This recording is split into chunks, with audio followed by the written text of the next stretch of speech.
To all of you. मैं अभिनय आप सबका अभिनय मैं इस पे स्वागत करता हूँ। कैसे हैं? उम्मीद करते हैं अच्छे होंगे, आपकी तैयारी भी ठीक चल रही होगी। तो चलिए शुरू करते हैं। आवाज आ रही है आप सबको? आज आखिरी क्लास है और आज की क्लास थोड़ी मुश्किल क्लास है। और मुश्किल कैसे है आपको खुद पता चलेगा, क्योंकि आज हम थोड़े से एडवांस लेवल के सवाल करेंगे। ठीक है, चलिए। तो पहले तो ये बेसिक सी बात, एंगल ऑफ एलिवेशन क्या होता है, एंगल ऑफ डिप्रेशन क्या होता है, ये आप सबको पता है। ठीक है, इसके अलावा मैंने आपको बताया है कि अगर 30 डिग्री एंगल ऑफ एलिवेशन है तो 1√3 का रेशियो किस तरीके से होगा, कौन परपेंडिकुलर कौन बेस होगा, 60 डिग्री में क्या होगा, 45 में क्या होगा, 15 में क्या होगा, 45 से 60 होगा तो क्या होगा, 30 से 45 होगा तो क्या होगा, 30 से 60 या 15 से 30 होगा तो क्या होगा। एक बहुत ही खूबसूरत सवाल कल की क्लास को ही हम कंटिन्यू कर रहे हैं और 38 नंबर सवाल आप सबके सामने है। बहुत ही गजब सवाल है, बड़ा प्यारा सवाल है। सवाल क्या है देख लीजिए। सवाल ये है मित्र, ये कह रहा है कि एक सीधी रेखा में चलने वाला एक गुब्बारा 100 मीटर अलग एक क्षैतिज तल पर ए और बी के दो बिंदुओं के ऊपर लंबवत गुजरता है। जब ए के ऊपर होता है, ए के ऊपर बी की ओर देखा जाता है तो इसकी ऊंचाई 60 डिग्री होती है। तो इंग्लिश में देखो, when above A it has an altitude 60 degree as seen from B. B से देख रहे हैं 60 डिग्री का कोण बना रहा है। जब ये बी के ऊपर है, ए से देख रहे हैं तो 30 डिग्री का कोण बना रहा है। Find the distance from A of the point at which it will strike the plane. जब ये जमीन से टकराएगा तब वो ए से दूरी कितनी होगी। बड़ा ही क्लासिकल सवाल है। अगर ऐसा सवाल सेम पेपर में आ जाए तो आप शायद पहली बार में कर भी ना पाए। देखिए क्या कह रहा है ये, मैं चित्र बनाता हूं, चित्र से समझना होगा। ये कह रहा है कि दो बिंदु हैं ए और बी, ये दो बिंदु हैं ए और बी और ये 100 मीटर की दूरी पर है बेटा, 100 मीटर की दूरी पर है। ठीक है, समझना ध्यान से।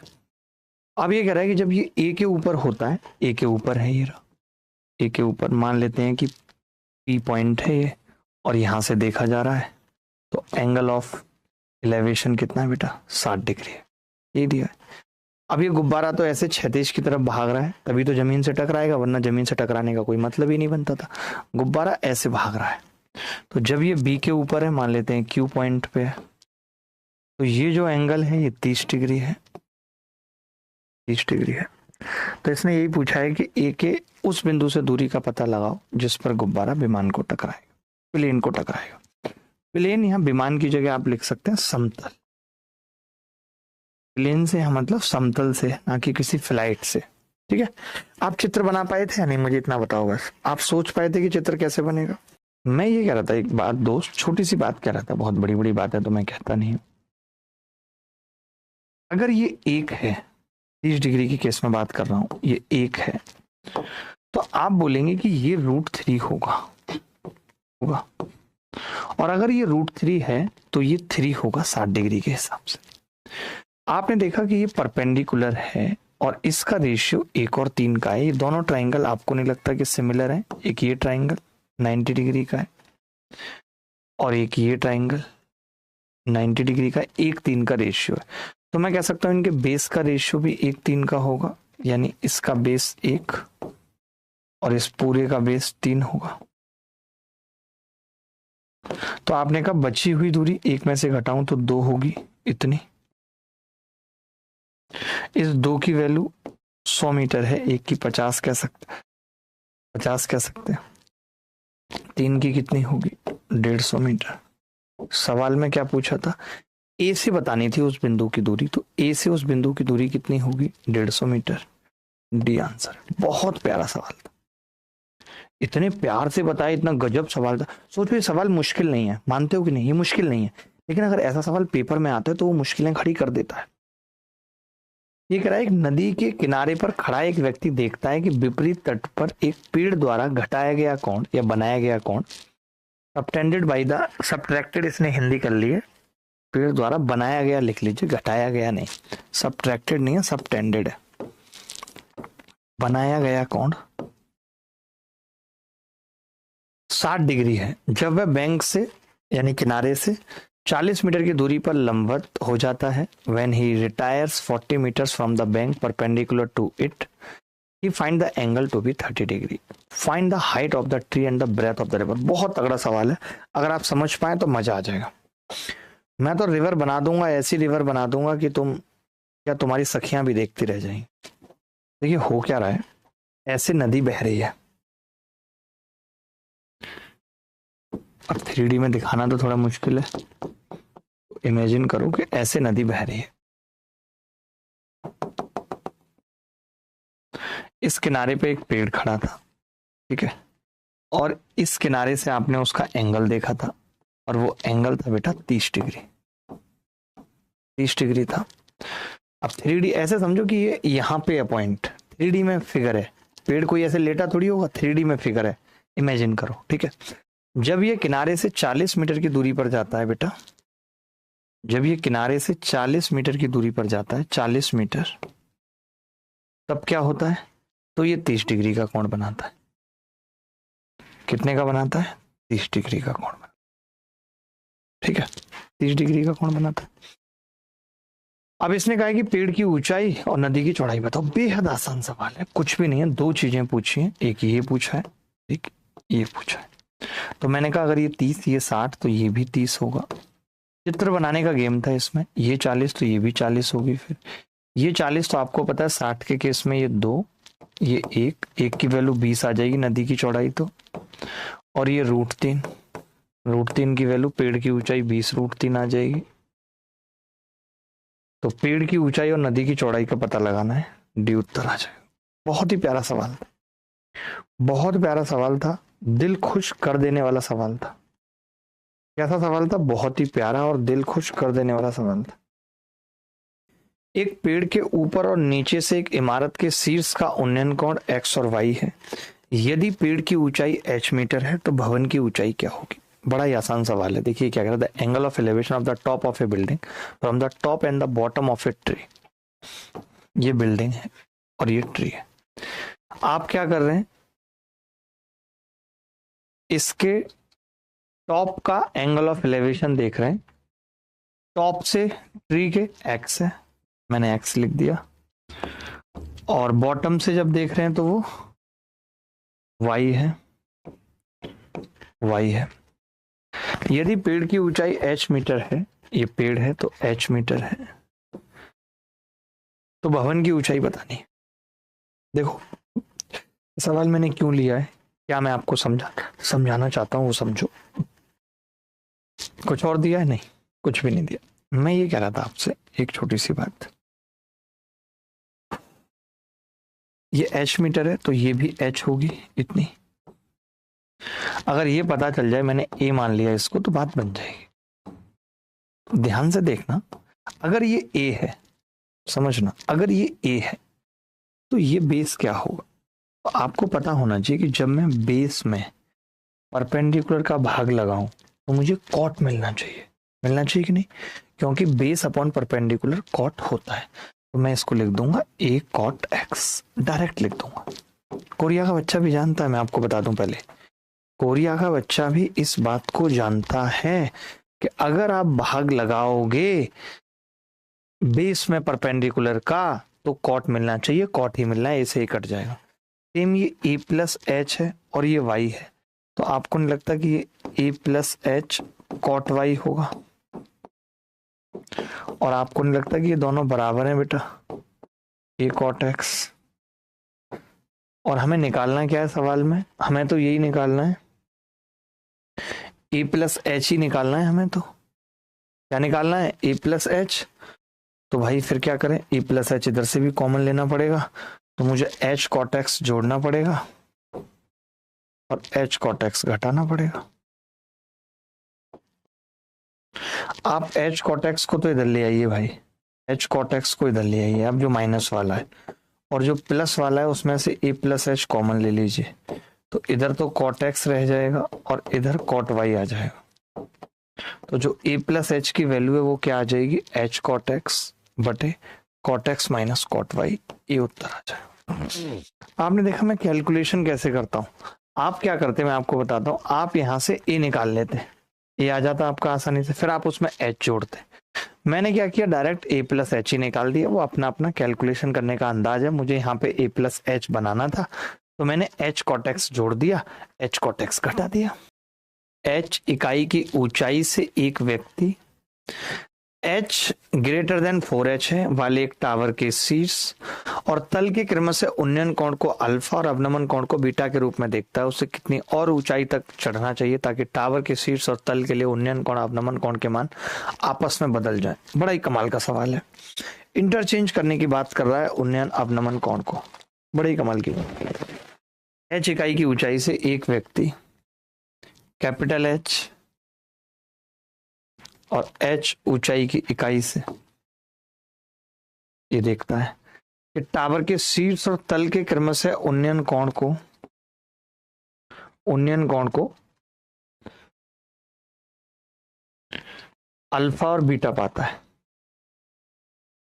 इसने बोला है कि ये जो कोण है टावर के शीर्ष का उन्नयन कोण अल्फा और नीचे अवनमन कोण बीटा। ऐसे कह रहा भाई ये अल्फा और ये बीटा, ठीक है। अब इसने कहा उसे कितनी और ऊंचाई तक चढ़ना चाहिए ताकि टावर के शीर्ष और तल के लिए उन्नयन कोण अवनमन कोण के मान आपस में बदल जाएं। गजब सवाल। ये CDS 2018 का सवाल है, अगर किसी को लग रहा हो कि प्रीवियस ईयर नहीं है तो आपको बता दूं ये CDS 2018 में आया है और CDS के सवाल डायरेक्ट CHSL में पूछे जाते हैं, आपको ये भी मालूम है। देखिए इसने बोला क्या है हमसे, इसने कहा है कि आप इसको और इसकी ऊंचाई को कितना बढ़ाएं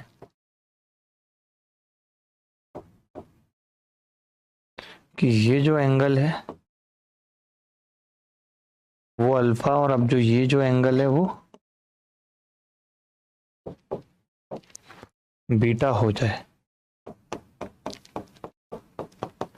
यानी कि ये बीटा की बात कर रहा है और ये अल्फा की बात कर रहा है और ये हमसे पूछ रहा है x, मान लो इसको, ये ऊंचाई हमसे पूछ रहा है x। बोलो भाई निकाल सकते हैं। आप देख रहे हो कि ये दूरी भी x होगी जो हमसे पूछ रहा है, ये दूरी भी x और ये दूरी तो कॉमन है ये वाली, तो मैं ये कॉमन दूरी अगर निकालना चाहता तो कैसे निकाल सकता था कि जैसे ये h है तो आपको पता है ये भी h होगी और ये आ जाती h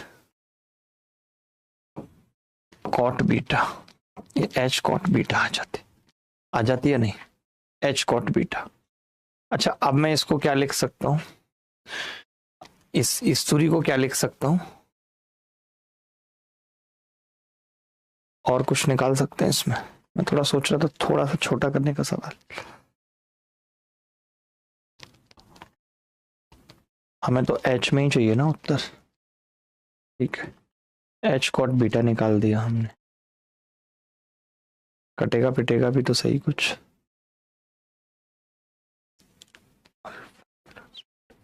मैं कह रहा हूं इसको थोड़ा सा ज्योमेट्री से करते हैं, ऐसे मजा नहीं आएगा, मुझे ऐसा लगता है इसको ज्योमेट्री से करते हैं, मजा आएगा नहीं ऐसे। ज्योमेट्री लगाओ इसमें थोड़ी सी, ये अल्फा प्लस बीटा एंगल है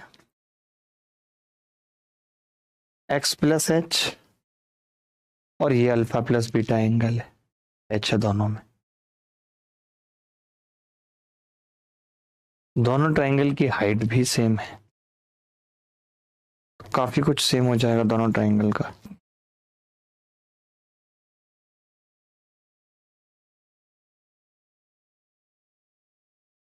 हम इसको ऐसे पलट दें नीचे की तरफ, नीचे की तरफ पलटे तो ये 2h हो जाए। ऐसे करके देखते हैं इसको, बीटा को ऊपर अल्फा को इधर। मेरे हिसाब से इसका उत्तर h माइनस 2h आना चाहिए अगर नीचे की तरफ h पलट देंगे तो। करें फिर, और ऐसे नहीं दिमाग में आ रहा तो, क्योंकि मेरा भी दिमाग चल नहीं रहा है उतना, x निकालना था। मैं लंबा तरीके आजकल मुझसे होते नहीं है बिल्कुल भी, पता है मुझे हार्ट अटैक आने लगता है लंबे तरीके करता हूँ तो, बहुत स्ट्रेस सी होने लगती है। चलो कोई बात नहीं, ये h कॉट बीटा, ये भी h कॉट बीटा है। अगर ये h कॉट बीटा है और ये अल्फा था तो ये कितना आ जाना चाहिए, आपको पता है कि x प्लस h यानी h कॉट वो बराबर होगा h plus x cot alpha, ठीक है, और बराबर होगा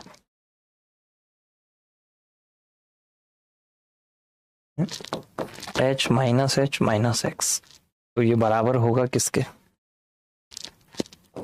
h minus x cot beta. एक ही में निकाल दिया मैंने तो सब कुछ, और कुछ तो नहीं बचा दोस्त। तो आप कहेंगे एक और होगा, एक और क्या होगा, ये h माइनस एच, ये ऊपर वाली दूरी कितनी है, h minus h cot alpha. बस इससे ज्यादा मैं लिख नहीं सकता था, ये भी मेरी हाईएस्ट लिमिट थी, ठीक है। तो बस कुछ बचा ही नहीं फिर तो इस सवाल में, मतलब जो लोग नहीं कर पाए वो गधे थे और हम खुद भी गधे थे। आप देखना जरा, इससे कॉट अल्फा से कॉट अल्फा कट गया, तो यहाँ से x कितना आ रहा है, h माइनस 2h। भाई ये कौन लोग होते हैं जो इतने लंबे तरीके करते हैं, मेरी तो समझ में नहीं आता। अगर मैं ये कॉट बीटा से कॉट बीटा काट देता, मान लेते हैं, तो भी x बराबर कितना आता, h माइनस 2h। आप कैसे भी कर लो जो मैंने तरीका बताया। और जरा देखना, मैंने जब अभी इस सवाल को, आप यकीन मानिए, मैंने जब अभी इस सवाल को गूगल पे डाला और मैंने देखा कि यार कोई तरीका अच्छा है किसी एग्जाम में, तो देखना जरा इसका तरीका। ये देख रहे हो, मैं स्क्रॉल कर रहा हूँ, ये देखो यार ये कैसे करते हैं, मतलब एक लाइन का सवाल है। एक और तरीका बताता हूँ, थोड़ा सोच से करके बताता हूँ, सोच से। अच्छा, आपको नहीं लगता कि जब ये हम इंटरचेंज करेंगे, मैं ऐसे सोचने, जो मैंने उत्तर बताया था डायरेक्ट वो ऐसे बता दिया था कि जो ये हाइट है, ये हाइट कितनी है, h माइनस एच। आपको नहीं लगता कि जब एंगल इंटरचेंज करेंगे तो यही हाइट h ऊपर पहुंच जाएगी, उल्टा हो जाएगा।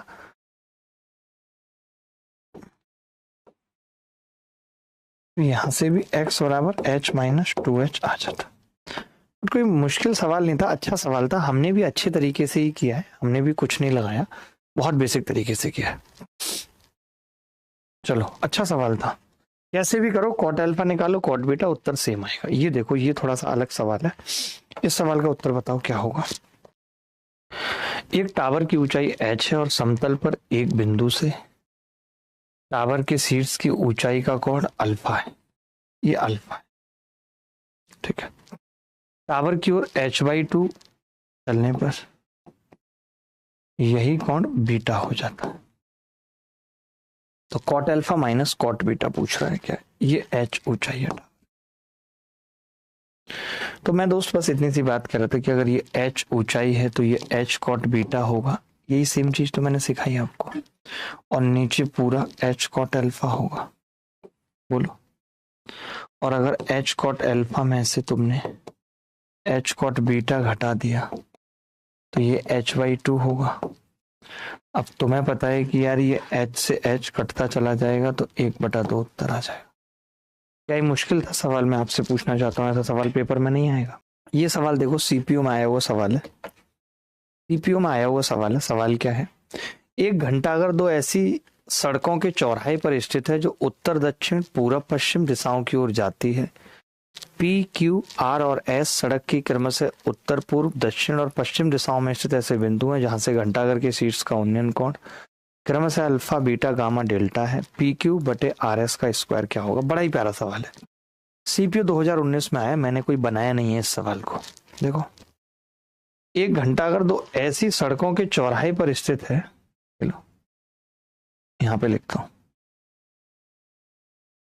ऐसी स्थित है, ठीक है। क्या क्या होती हैं दिशाएं, N E W S, N E W S, ठीक है।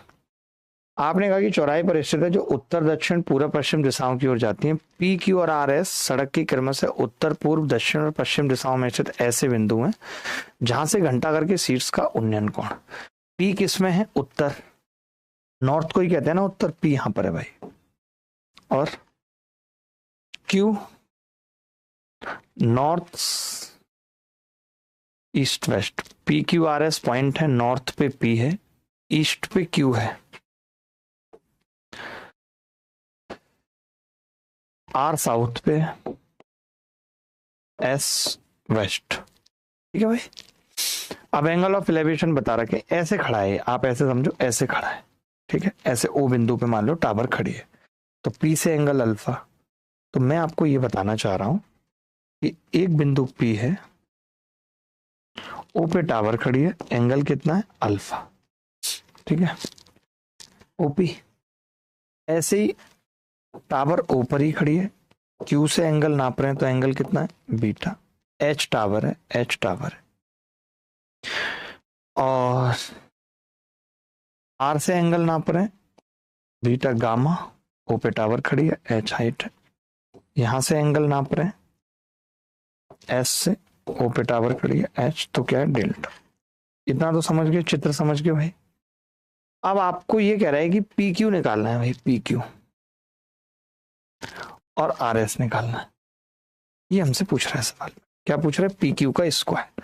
तो पी क्यू का स्क्वायर कोरिया का बच्चा बता सकता है, ओपी का स्क्वायर प्लस ओ क्यू का स्क्वायर पाइथागोरस से। आर एस का स्क्वायर क्या होगा बेटा, ओ एस का स्क्वायर प्लस ओ आर का स्क्वायर कह सकते हैं। अच्छा, मैंने भी आपको ये तो निकालना सिखाया ही कि अगर ये अल्फा है तो ये एच कॉट अल्फा हो जाएगा, ये एच कॉट बीटा। मौखिक सिखाया, कुछ करने की जरूरत थोड़ी है। एच कॉट गामा और ये एच कॉट डेल्टा। अगर आप ये वैल्यू रख दो ओपी की और ओ क्यू की, तो एच स्क्वायर तो कॉमन आ जाएगा, ब्रैकेट में बचेगा cot square alpha plus cot square beta. H square common आ गया, cot square gamma, cot square delta.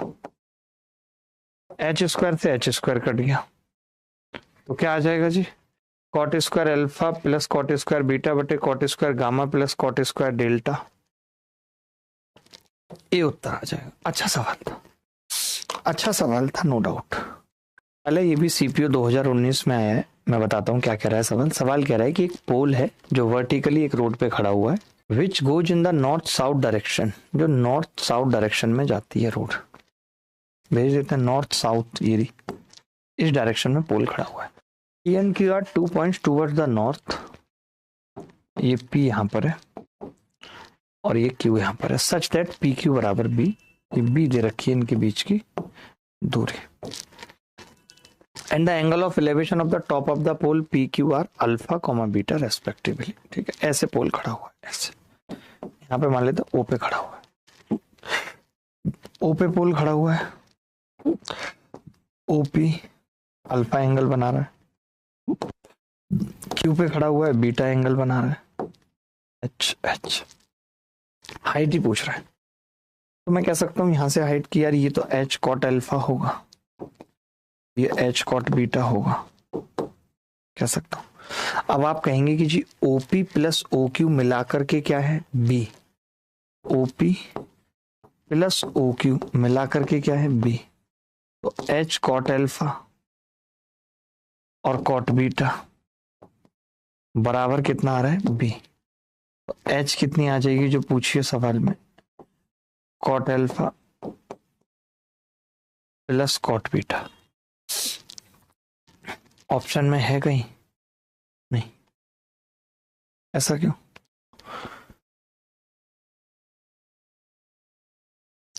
ओहो, हमने पता है क्या गड़बड़ की है, मैं आपको बताता हूं।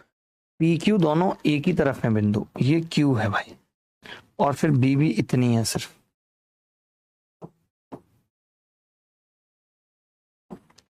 ओ यहां पर है। कैसे हैं बिंदु, P Q R 2 points toward the north of the pole, यानी कि पी नीचे है भाई, बहुत लफड़ा हो गया ये तो। पी और क्यू, पी और क्यू, तो मैं ये कह सकता हूं कि ओपी या O Q minus OP, b जो है वो पी क्यू है, पी क्यू बी है, जिसको हम लिख सकते हैं O Q minus O P. तो ओ क्यू कितनी आई है, अब एंगल भी क्या क्या है, एंगल ठीक है, h cot beta minus h cot alpha बराबर बी। तो उत्तर क्या आ जाएगा, बी बटे cot beta minus cot alpha. यही उत्तर है, cot beta minus cot alpha, D is the correct answer. मैं ये कह रहा हूं, इन्होंने कहा एक खंबा उस सड़क पर ऊर्ध्वाधर रूप से खड़ा है जो उत्तर दक्षिण दिशा में जाती है, उत्तर से दक्षिण दिशा में।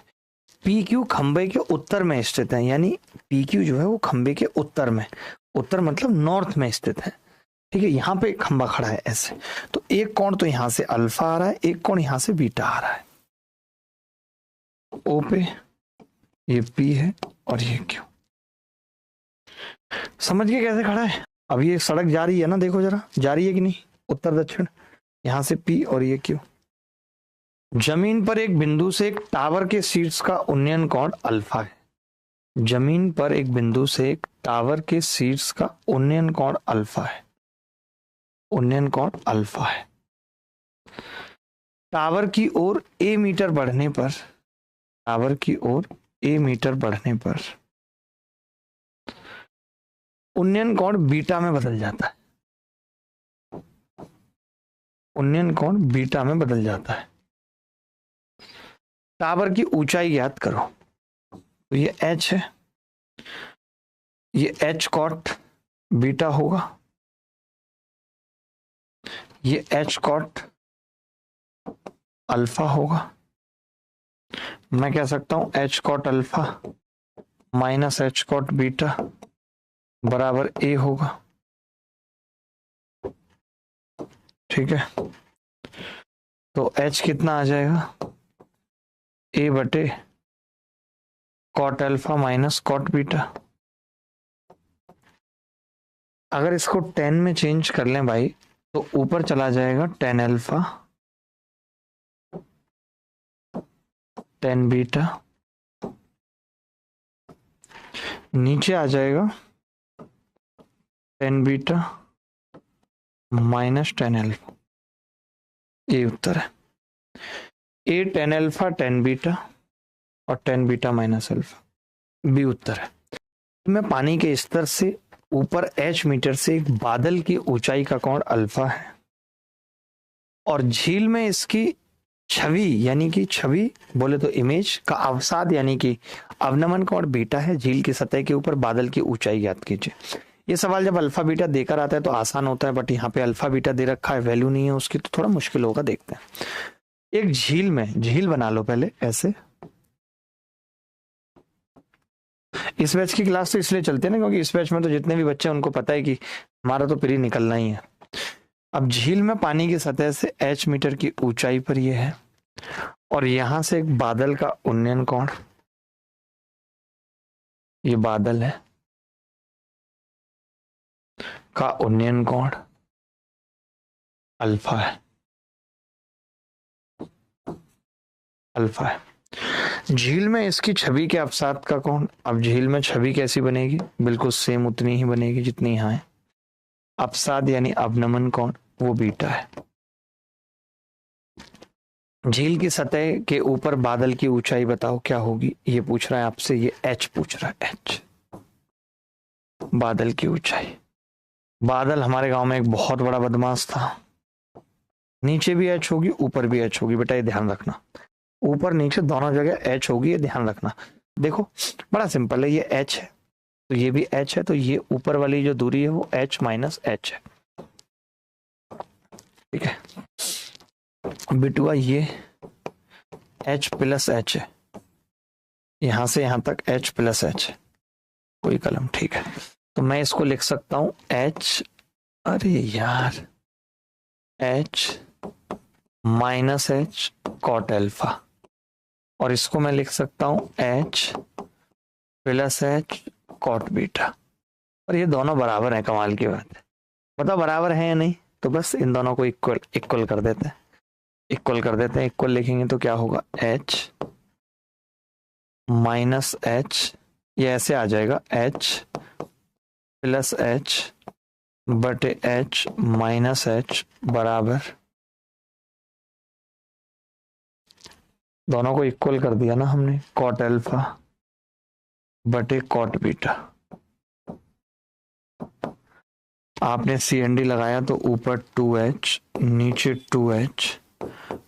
इतने सरल तरीके से आपको कोई नहीं बताएगा यार, कोई भी कहीं भी सॉल्यूशन देख लेना, कुछ भी कर लेना, कहीं नहीं मिलेगा इतने सरल तरीके से जैसे मैं बताता हूँ। तो h कितना आ जाएगा, h cot alpha plus cot beta बटे cot alpha minus cot beta, ये उत्तर आ जाएगा। अच्छा था, कुछ भी मुश्किल नहीं था। इस वाले में तो पता है आपको, डायरेक्ट बता देता हूँ, कुछ भी नहीं है। जैसे आप तो खुद ही देखते हैं ना कि बादल की ऊंचाई h जो थी वो क्या थी, h by h, cot alpha plus cot beta यानी कि √3 प्लस 1/√3, और नीचे चित्र भी नहीं बना रहा हूँ, √3 माइनस 1/√3। तो आपने देखा ऊपर 4/√3, नीचे 2/√3, 2/1 आ गया। मुझे पता है कि जो 30 और 60 वाला केस होता है ना, अब जैसे मुझे ये याद कैसे हो गया तुरंत, क्योंकि मैंने इसको सॉल्व ही उस तरीके से करा कि अच्छा cot alpha plus cot beta बन रहा था। तो 30 और 60 वाले केस में तो डायरेक्ट याद कर लेना कि अगर ये 150 है तो उत्तर आएगा 300। 30 और 60 वाले केस पे बहुत ज्यादा सवाल आते हैं, डायरेक्ट याद रख सकते हैं। ये भी देखो 30 और 60 पे है सवाल, तो डायरेक्ट क्या आ जाएगा, 80 का डबल 160 मीटर। ये भी 30 और 60 पे CGL टीयर 2 2016 में आया है, कितना हो जाएगा जी, 30 दूनी 60 मीटर। 30 और 60 तो आपको याद हो गया होगा कि 30 डिग्री से 60 डिग्री होगा तो डबल हो जाएगा कितना, 60 मीटर। ठीक है,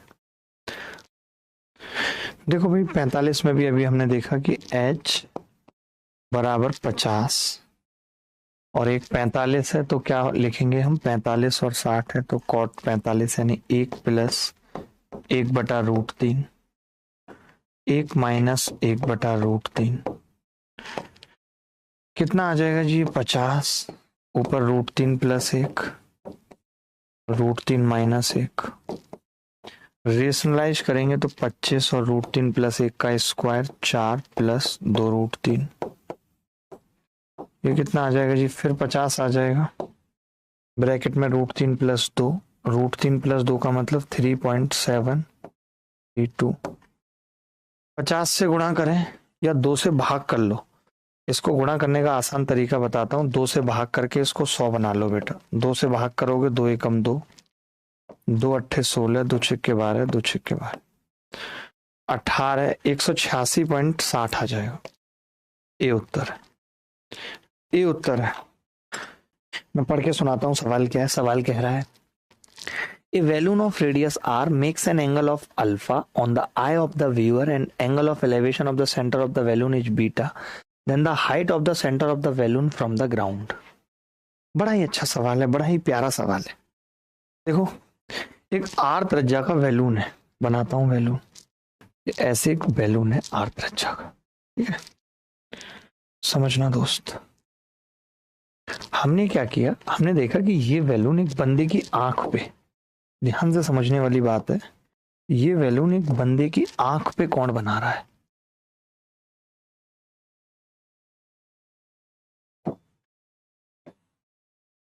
ये किसी बंदे की आंख पे अल्फा कौन बना रहा है, अल्फा कौन बना रहा है, बनाने दो, ठीक है। अच्छा इसी बैलून में क्या है कि इसकी ऊंचाई दे रखी है, ऊंचाई का मतलब सेंटर की ऊंचाई पूछ रहा है, ये एंगल बीटा बता रहा है, और हाइट पूछ रहा है इसकी। आप में से कितने लोगों को ये पता है, कितने लोगों को ये पता है कि अगर दो टेंजेंट हैं एक्सटर्नल पॉइंट से खींची गई हैं और हम सेंटर से इस लाइन को मिलाएं तो ये α/2 होगा, आधा हो जाता है।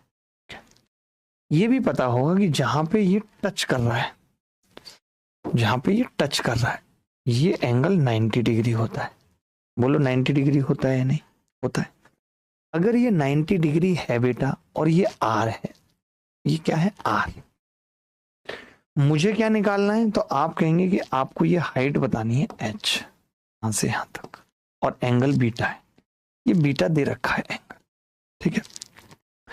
आप एक बात बता सकते हैं मुझे, बहुत छोटी सी, ज्यादा बड़ी बातें मैं आपसे पूछूंगा नहीं, मैं ये कह रहा हूं अगर मुझे ये निकालना हो तो आप ये कह सकते हैं कि इसमें अगर परपेंडिकुलर का भाग लगे, हाइपोटेनस में अगर परपेंडिकुलर का भाग लगे तो कोसेक मिलना चाहिए। तो मैं एक तो कह सकता हूं कि ये आर कोसेक α/2 होगा।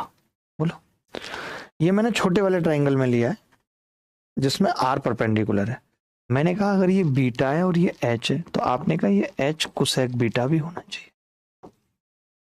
तो आपको नहीं लगता यहां से एच कितना आ जाएगा, आर कोसेक अल्फा बाई 2, और ये कोसेक बीटा इधर जाएगा तो साइन बीटा बन जाएगा बेटा।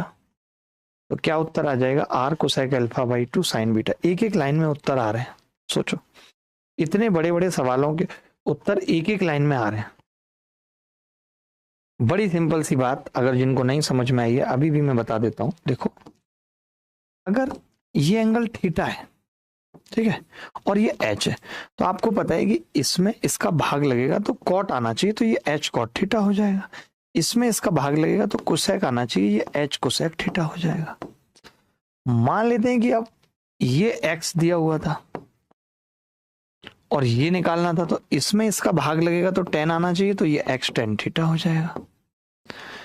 इसमें इसका भाग लगना चाहिए तो ये एक्स सेक थीटा हो जाएगा। ऐसे कुछ भी हमें तो पता है ना, सारे ratio sec p h by b होता है, ये सब बेसिक बेसिक सी बात है, कुछ भी नहीं। चलो अब ये बैलून वाले सवाल में ना अल्फा बीटा पे भी सवाल आया तो आप कर लोगे आगे, इसलिए मैं होमवर्क में दे रहा हूं। एच बराबर √2 पूछ रहा है तो कोई बड़ी बात नहीं है, अभी पीछे जो तरीका बताया सेम टू सेम लगाना है, ठीक है। ये सवाल देखो भाई, ऐसा बट मैंने अब करा नहीं दिया, दक्षिण में 2 स्टेशन है, सेम टू सेम सवाल है। जो जिस तरीके के सवाल यहाँ पे देख लेना, टावर के निचले हिस्से के बीच की दूरी ए और बी है, ए और बी है, ठीक है। तो ये सवाल कर लेंगे जैसा सीपीओ में आया था, एच सीपीओ क्वेश्चन, ऐसे लिख देता हूं ताकि कर लेंगे। ये भी सेम वैसा ही सवाल है, H CPO question, H CPO question. मैंने ये लिए ही इसलिए है सवाल, ताकि सीपीयू में अगर एक बार आ चुका है तो आगे भी अगर कोई ऐसा सवाल आए तो आप कर पाए।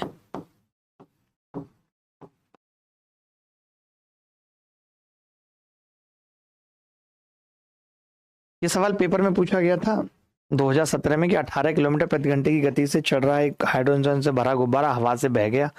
10वें और 15 मिनट पे इसका उन्नयन कोण इतना था। समझना 10वें मिनट पे ये ऐसे जा रहा था, ये ऐसे जा रहा था जमीन से और ऊपर, तो 10 मिनट में कितना होगा आप मुझे बता सकते हैं। ए ठीक है, 10 मिनट में कितना होगा, तो आप कहेंगे 18 किलोमीटर का मतलब ये कि 60 मिनट में ये 18 किलोमीटर चल रहा है।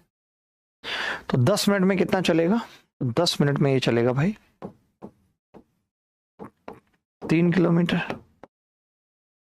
और 15 मिनट में ये चलेगा 4.5 किलोमीटर। 10 मिनट में 3 किलोमीटर, 15 मिनट में 4.5 किलोमीटर, ठीक है। तो 10 मिनट में कितना चलेगा, 3 किलोमीटर। अब ये हवा से बह गया सीधा ना जाके, तो अब ये कुछ ऐसे है यहाँ पे, ठीक है। तो ये 4.5 किलोमीटर चला है, हवा से बह गया ना, थोड़ा सा इधर की तरफ भाग गया 5 मिनट के दौरान। तो हवा ने इसको बेसिकली ये ऐसे कर दिया, हवा ने इसको ऐसे ऐसे कर दिया। हवा में इसने ये दूरी चली है, हवा की स्पीड पूछी इन्होंने 5 मिनट में, ठीक है। इसके उन्नयन कोण क्या है, ये 60 डिग्री है, उन्नयन कोण 60 डिग्री है, ठीक है। और ये उन्नयन कोण यहाँ पे जो ये हवा से बहका है, ये उन्नयन कोण 45 डिग्री है। आपको पता है हवा ने ये दूरी चली है 5 मिनट में, अगर ये दूरी पता चल जाए तो बात बन जाएगी।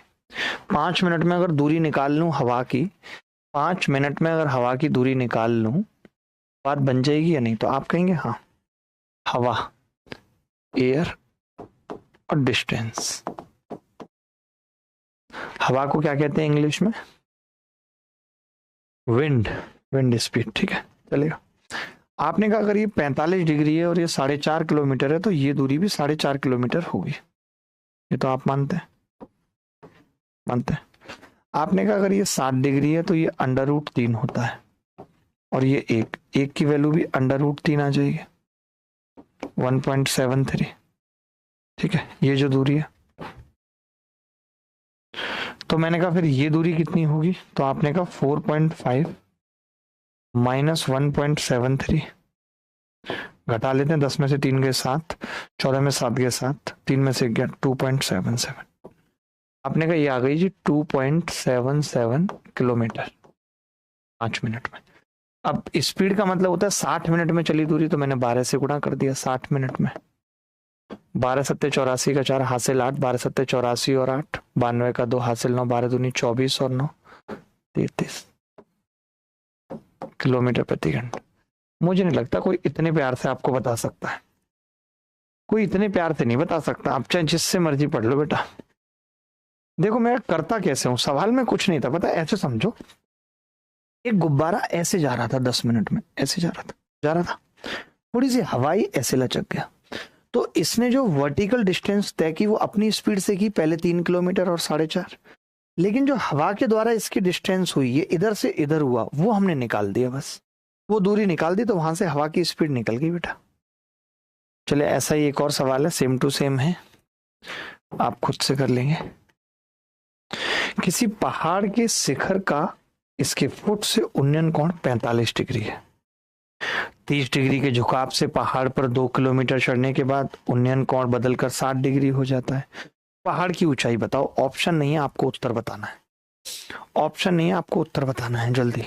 देखिए भाई ये कह रहा था कि एक पहाड़ है ये और इसका उन्नयन कोण 45 डिग्री है। आया किसी बच्चे का उत्तर? नहीं, 45 डिग्री। अब इसने कहा कि पहाड़ पे चढ़ना है, तो देखो जितना हम ऊपर देख लेते हैं, मान लो तो मैं तो ऐसे देख लेता हूँ 90 डिग्री पे, चढ़ थोड़ी सकता हूँ 90 पे, चढ़ने के लिए तो एक स्लोप ही चाहिए, सीढ़ी चाहिए। तो जब इसने चढ़ना स्टार्ट किया तो ये 30 डिग्री पे चढ़ पा रहा है, ये 30 डिग्री पे चढ़ पा रहा है। और जब यहाँ पे चढ़ने के बाद 2 किलोमीटर ये नापता है वापस से एंगल ऑफ एलिवेशन, तो वो 60 डिग्री है। यहां तक बताओ, चित्र नहीं बना होगा आपसे, अब समझ में आया चित्र क्या कह रहा था? ये कह रहा था कि भाई एक पॉइंट से 45 डिग्री था, बट 2 किलोमीटर चलने के बाद ये 60 डिग्री हो गया। ध्यान से समझना एक चीज, अगर अब मुझे कौन सी दूरी निकालनी है, ये दूरी निकालनी है, तो मैंने कहा अगर ये दूरी पता चल जाए और ये दूरी अलग से पता चल जाए तो बात बन जाएगी। आपने कहा बिल्कुल बन जाएगी। मैंने कहा कि अगर ये 45 है तो ये 15 डिग्री होगा। आपने कहा कि ये 45 था तो ये भी 45 होगा, और ये 30 है तो ये भी 15 होगा। और अगर ये 15 है तो ये 2 किलोमीटर है तो ये भी 2 किलोमीटर होगा। और अगर ये 60 डिग्री और ये 2 किलोमीटर है तो ये √3 किलोमीटर होगा, हम जानते हैं √3 और 2।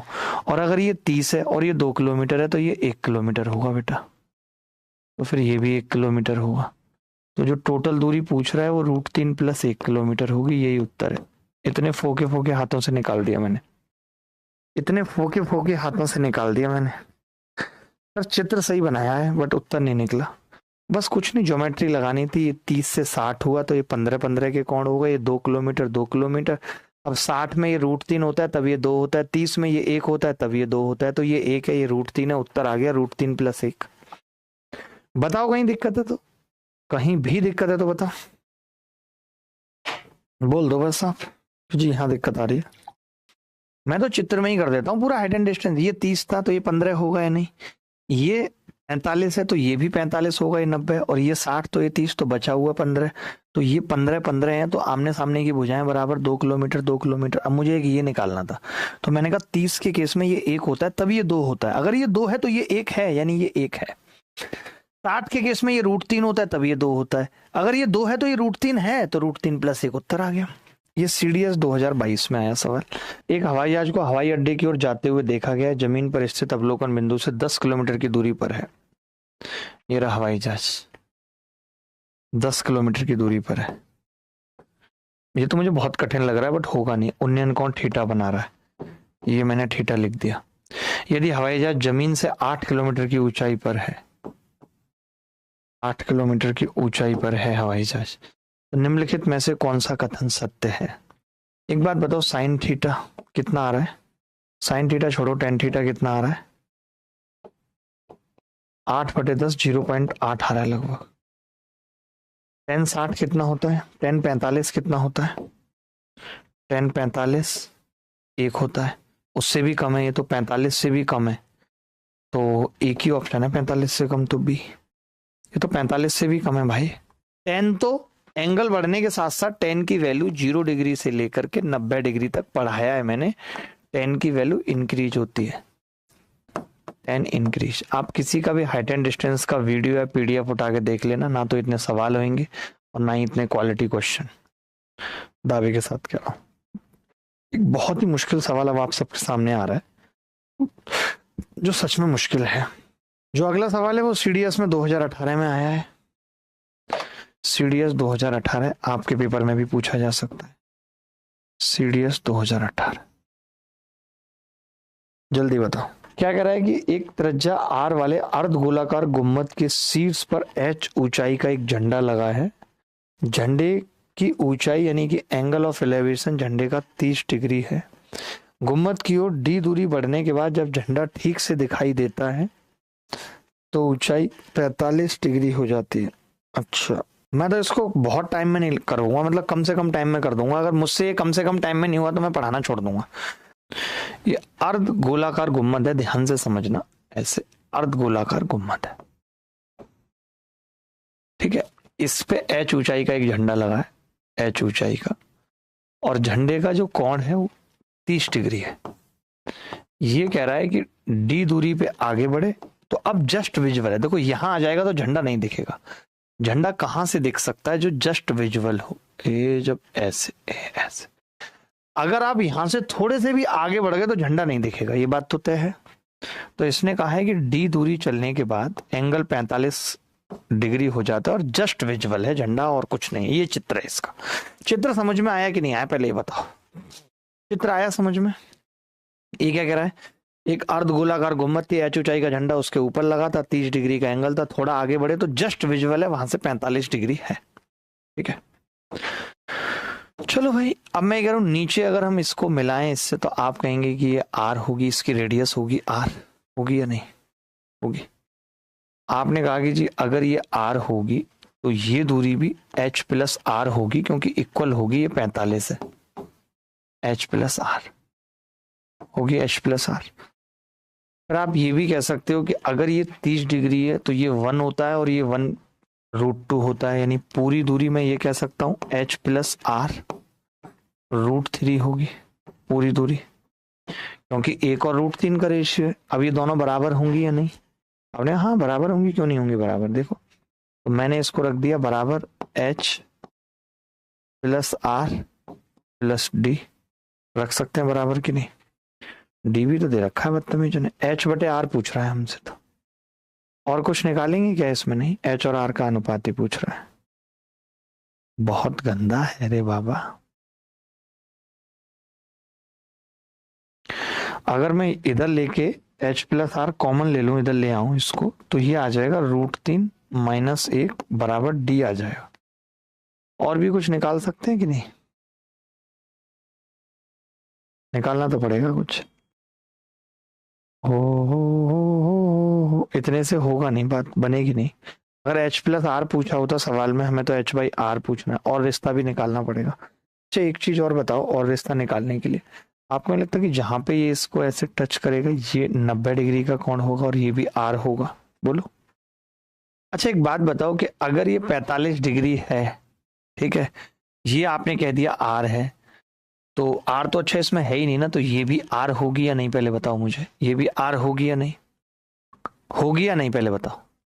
आप बोलोगे हाँ जी होगी, क्योंकि ये भी 45 डिग्री का कोण हो जाएगा भैया, और ये एच प्लस आर फिर उस केस में क्या हो जाएगी? R√2 हो जाएगी, क्योंकि आर क्योंकि हमें आर ही तो हटाना है। यानी मैं सीधे कह सकता हूं एच बटे आर दे रखी थी सवाल में, नहीं एच प्लस 2, तो सवाल ही गलत है यार। इसमें तो ये सब करने की जरूरत ही नहीं है, तो सवाल ही खत्म हो गया। मैं कह रहा हूं अगर ये आर है तो ये एच प्लस आर क्या आ गया? R√2 आ गया। तो एच बराबर आ गया, आर कॉमन लिया तो √2 माइनस 1। सवाल में कह रहा है एच बाई आर बताओ, तो √2 माइनस 1। भगवान कैसे कैसे सवाल पूछता है यार, ये कौन पूछता है ऐसे सवाल?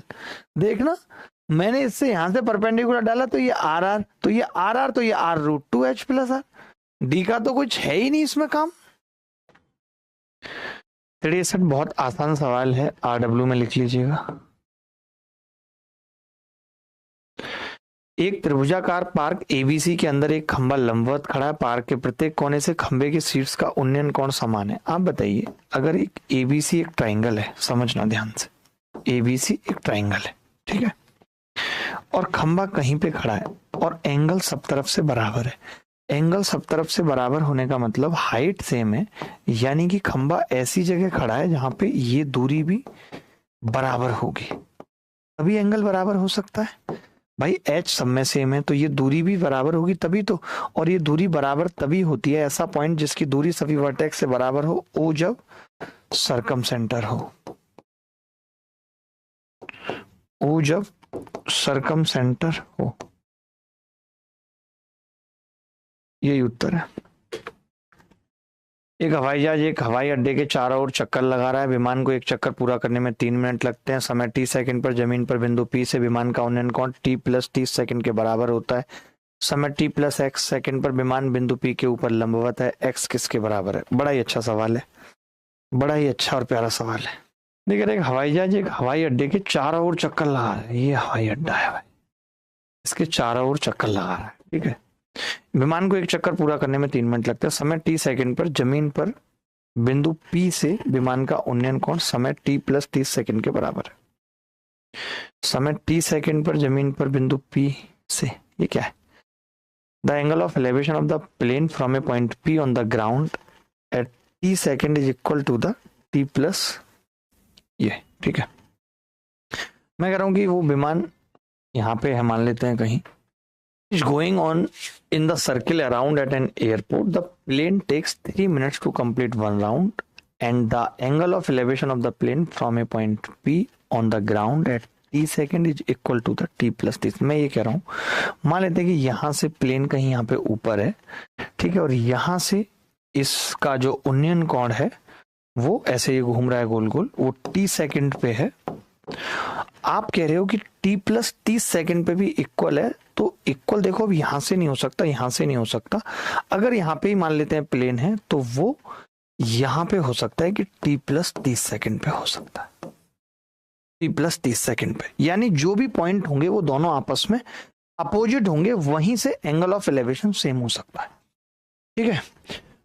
विमान बिंदु P के ऊपर लंबवत उड़ता है, ठीक है, तो x किसके बराबर है ये आपको बताना है। x दिया था कहीं। समय t + x सेकंड पर विमान बिंदु P के ऊपर हो जाता है, t + x पे, यानी वो t + x पे बिंदु P के ऊपर। कुछ समझ में आ रहा? सवाल कंप्लीट है इनकम्प्लीट है? एक बार पढ़ना सवाल क्या कह रहा है। A plane is going in circle around an airport. The plane takes 3 minutes to complete one round. The angle of elevation of the plane from point P on the ground at time t second is equal to at time t + 30 second. At time t + x seconds, the plane flies vertically above point P. What the equal to x? सवाल तो अच्छा है। मान लेते हैं कि plane यहाँ पे कहीं था, समझना बात को, प्लेन यहाँ पे कहीं था, इसके ऊपर था प्लेन कहीं जहाँ पे ये घूम रहा है, और यहाँ पे एक P बिंदु था और यहाँ से हम इसका उन्नयन कोण नाप रहे थे और वो उन्नयन कोण सेम था, ठीक है। t + 30 सेकंड पे भी बराबर था। पता नहीं, बड़ा कंफ्यूजिंग सा सवाल है। और मान लेते हैं कि हमने प्लेन को कहा कि एक बार प्लेन यहाँ था और एक बार प्लेन यहाँ, और यहाँ से इन दोनों के एंगल ऑफ एलिवेशन सेम है, क्योंकि ये तो ऊपर उड़ रहा है ना। आप ऐसे समझो कि P A के नीचे है जस्ट। ये बात आप समझ नहीं पा रहे। अब मैं ऐसे दीवार में घुसा के कैसे दिखाऊं? A के नीचे मैं ऐसे खड़ा हूं और मैं ऐसे देख रहा हूं इसको, और फिर वो 4 चक्कर लगा रहा है ऐसे घूम घूम के। तो मैं ये देख रहा हूं कि P से एक तो t सेकंड पे और एक t + 30 पे एंगल ऑफ एलिवेशन सेम है। t + x सेकंड पे विमान बिंदु P के ऊपर है, यानी t + x पे वो यहां आ जाता है, t + x पे वो यहां आ जाता है। तो ये क्या कह रहा है हमसे कि x किसके बराबर है। एक बात बताओ, 3 मिनट में ही पूरा चक्कर लगाता था भाई। 3 मिनट का मतलब 180 सेकंड में ही पूरा चक्कर लगाता है। 180 में। मैं कह रहा हूं यहां से यहां तक की दूरी है, कितने में चलता है बेटा? तो तुम कहोगे 30 सेकंड में चल रहा है यहां से यहां तक की दूरी। तो जो बची हुई टाइम है, 180 में से 30 घटाओ, कितना बचा? 150, यानी कि वो 75 यहां लेता है, 75 75 यहाँ लेता है, तो अगर यहाँ ये t प्लस 30 सेकंड पे यहाँ था तो यहाँ ये t प्लस 105 सेकंड पे होगा, यानी x ही 105 है, 105 ही x है। अब आया ना समझ में? अब आया नहीं आया? अच्छे सवाल आते हैं सीडीएस में, मैं आपको बताता हूँ। p यहाँ पर है, ये जो सर्किल है ना, ये ऐसे है, ऐसे समझो, ऐसे ऊपर है या हवा में है, और p उसके नीचे है। यहां से ये कह रहा है कि 2 बार मैंने देखा एंगल ऑफ एलिवेशन जब वो घूम रहा था सेम था, एक t सेकंड पे, एक t प्लस 30 पे। मैंने कहा अगर मैं p से देख रहा हूं तो वो तभी सेम हो सकता है जब ये अपोजिट हो दोनों, नहीं तो सेम नहीं हो सकता। कैसे होगा? यहाँ पे कैसे सेम हो जाएगा? सेम दूरी होगी, यहां से यहां तक की दूरी, तभी होगा सेम। तो हमने कहा यहां से यहां तक जाने में 30 सेकंड लगते हैं, तो आपने कहा कि जी टोटल 180 सेकंड में पूरा चक्कर लगा लेता है, तो बचे हुए 150 सेकंड में 75 यहां से यहां तक, 75 यहां से यहां तक। तो यहां से यहां तक आने में अगर t प्लस 30 पे यहां था तो t प्लस 105 पे यहां होगा।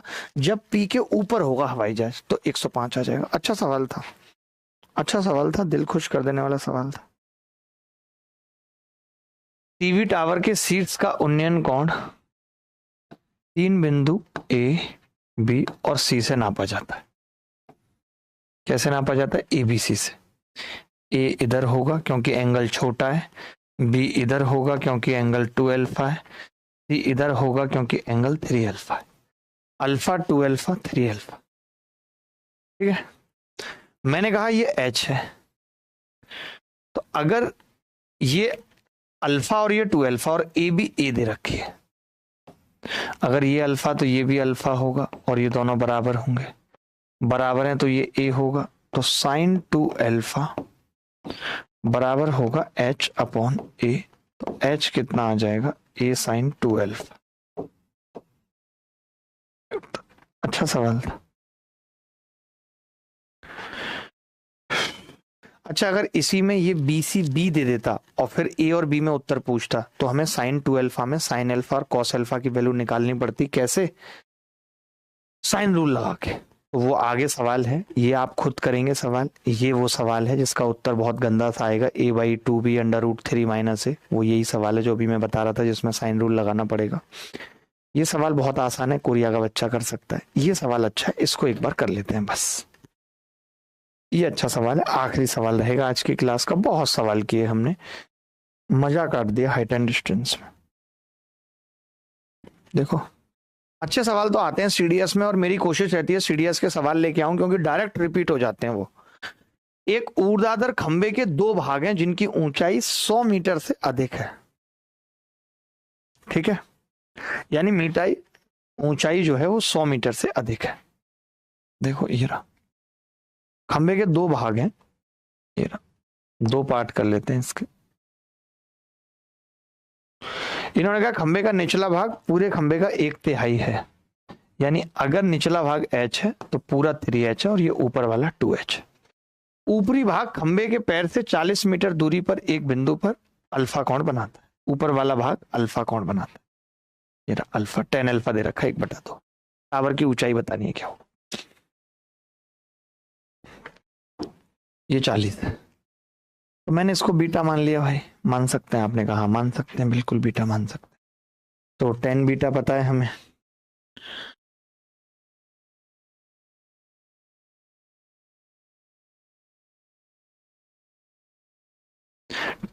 टेन अल्फा प्लस बीटा की अगर मैं बात करूं तो आप ये कहेंगे कि इसमें इसका भाग करते हैं, कॉट आ जाएगा। चलो कोई बात नहीं, लिख लेता हूं, कॉट करके भी कर सकते हैं, कॉट भी हमें पता ही होता है कॉट के फॉर्मूले की। 10 अल्फा प्लस बीटा बराबर होगा 3h/40 बराबर 10 अल्फा, ओपन कर रहा हूं, 1/2 प्लस, या ये छोड़ो 10 बीटा ही निकाल लेते हैं, वो ज्यादा सही है, मजा आएगा उसी में। देखो ये निकाल लिया मैंने। अब HY40 को मैं क्या लिख सकता हूँ? 310 बीटा लिख सकता हूँ या नहीं बताओ? इस HY40 को मैंने लिख दिया 310 बीटा, HY40 310 बीटा। तो 10 अल्फा यानी 1/2 प्लस 10 बीटा बटे 1 माइनस हाफ 10 बीटा। हाफ से हाफ कट भी जाएगा, ये कितना आ जाएगा जी? 310 बीटा बराबर 1 प्लस 210 बीटा बटे बीटा। अच्छा पता है यहाँ पे देखो 10 बीटा में ना एक क्वाड्रेटिक बनेगी, लेकिन कोरिया का बच्चा भी देख के बता सकता है कि बीटा अगर 45 लूं यानी 10 बीटा 1 हो सकता है, 3 इधर भी 3 आ रहा है, यानी बिना क्वाड्रेटिक को सॉल्व किए भी मुझे ये पता चल रहा है कि यार 10 बीटा 1 है। अगर 10 बीटा 1 है बेटा, ये 10 बीटा 1 है यानी कि ये 45 डिग्री पे ये बराबर है, तो एच ये वाला 40 है और ये 80 है, टोटल हाइट कितनी हो गई 120। यहाँ पे 10 बीटा के 2 मान आएंगे, लेकिन एक मान मना कर देगा क्योंकि सवाल में दिया हुआ है कि इसकी ऊंचाई 100 मीटर से ज्यादा है, इसकी ऊंचाई 100 मीटर से ज्यादा है। ठीक है, चलो फिर, बहुत अच्छा लगा। 1-2 सवाल और बचे हैं, ये अपने आप से कर लेना, कुछ भी इनमें खास है नहीं। अभी के लिए इतना ही, अगली मुलाकात फिर कभी होगी आपसे। ये सवाल रिपीट है तो डिलीट कर देता हूँ, ये डिलीट कर देना मैम। ठीक है, ये मैंने बता ही दिया। ठीक है, ठीक है, धन्यवाद, बाय।